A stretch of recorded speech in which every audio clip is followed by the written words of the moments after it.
আসসালামু আলাইকুম সম্মানিত বন্ধুরা, আপনারা স্ক্রিনে এখন যাকে দেখতে পাচ্ছেন সে একজন অসহায়। এই এলাকায় আজ থেকে প্রায় 4-5 বছর ধরে সে একভাবেই আছে, অর্থাৎ এখানে ফতেঘাটে যেখানে পারে সে এখানেই সে নিবাস রাত্রি যাপন করে। এই শীতকালে সে এই যে এখানে রাস্তার পাশে এখানে বসে পড়ে থাকে। এখন তোমার নাম কি দে? জনাবদিন আলামিন। তোমার ঘর হড়ে তোর তো কি দে? তোর তো কি দে? সম্মানিত বন্ধুরা, আমি একটু দেখাই। এখানে ডাক্তার পরীক্ষায় তার ব্লাড রিপোর্টে দেখা গেছে তার খুব অবস্থা খারাপ, অর্থাৎ 5% নিচে তার এসবি পার্সেন্টেজ। এখন খুব জরুরি অবস্থা তার, বিশেষ করে আমাদের টেস্টিসটা এখন 2 টেস্টিসটা অলরেডি খুব অসহায় অবস্থায় ফুলে গেছে। ডাক্তার যেটা আছে সে দেখাইছে, যে বলছে যে আমি একটু দেখাইছি, আপনাদের দেখাই। এখানে এই যে দেখেন, এই যে দেখেন আল্লাহ, এই যে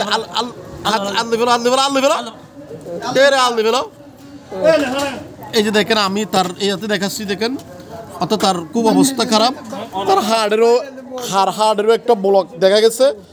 তো এইটাকে মোটামুটি কিছুটা চিকিৎসা দেওয়ার জন্য তার ন্যূনতম 10 থেকে 20,000 টাকার খুব বেশি প্রয়োজন। আমরা একা যা আছি তা যতবারই তা সাহায্য করব। তা আপনাদের কাছে বিনীত অনুরোধ, আপনারাও যদি পারেন স্ক্রিনে দেওয়া নাম্বারে যোগাযোগ করে যে যা পারেন এই অসহায় মানুষটির জন্য 3-4 লাখ টাকা লাগবে, যা পারেন তা আপনারা এই স্ক্রিনে দেওয়া নাম্বারে পাঠিয়ে দেবেন। আমি এখন কথা বলছি ওয়ার্ড বিএনপির সভাপতি জনাব জাহাঙ্গীর আলমের সাথে। ওকে চিনেন?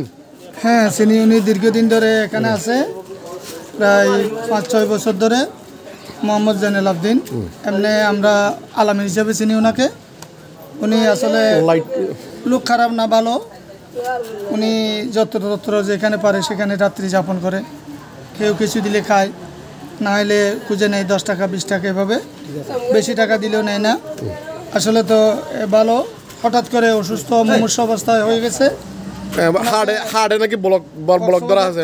সদর হাসপাতালে নিয়েছিল, এখানে প্রায় 20-30 হাজার টাকা তুলছিলাম আমরা। ওই টাকা দিয়ে এরফান সদাগর আমার একটা বাতিজা আছে, ওনারা শুদ্ধ হেলাল আরও যারা আছে এরা সবাই নিয়ে কক্সবাজার সদর মেডিকেলে ট্রিটমেন্ট করেছিল। করার পরে এখানে আনছে, পাটা ওয়াশ করে ওখানে ব্যান্ডেজ টেন্ডেজ করেছে। ওনার কুসুমের মধ্যে সমস্যা, হাড়ের মধ্যে নাকি ব্লক ধরা পড়ছে। ওখানে ম্যাক্স হসপিটালে নিয়েছিল, এরা টাকা পয়সা নাই বিদায় ওনাকে তাড়িয়ে দিয়েছে। ডাক্তার জন MBBS FCBS মেডিকেল অফিসার, উনি দেখছেন ওনার হার্টের ব্লক ধরা পড়েছে।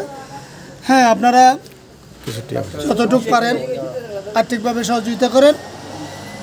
আল্লাহ আপনারা এলাকাবাসী যা আছে যতটুকু পারেন, এরপরে বাড়তি থেকে মানে সাহায্য চাচ্ছেন। আপনার আসলে মানুষটা তো খুব খারাপ, অসহায় না? মানুষটা তো খুব অসহায়, খুব অসহায়। তো সম্মানিত বন্ধুরা, আমি আবার একটু দেখাই। ওনার দেখেন আসলে খুব অসহায় অবস্থায় আছে। ওর ঘর বাড়ি আত্মীয় স্বজন বলতে কিছুই নাই। তা আপনাদের কাছে বিনীত অনুরোধ, স্ক্রিনে দেওয়া নাম্বারে যোগাযোগ করে আপনারা যতটুকু পারেন 1 টাকা হলেও সাহায্য করে যাবেন এই অসহায় মানুষটাকে, অন্তত একটু চিকিৎসা যেন মিলে। তো সবাই ভালো থাকুন, সুস্থ থাকুন। আমরা মা বাবা ফাউন্ডেশনের পক্ষ থেকে ওর জন্যও যতটুকু পারি এতটুকু সাহায্য পৌঁছে দেবো ইনশাল্লাহ। আসসালামু আলাইকুম ওয়া রাহমাতুল্লাহি ওয়া বারাকাতুহু।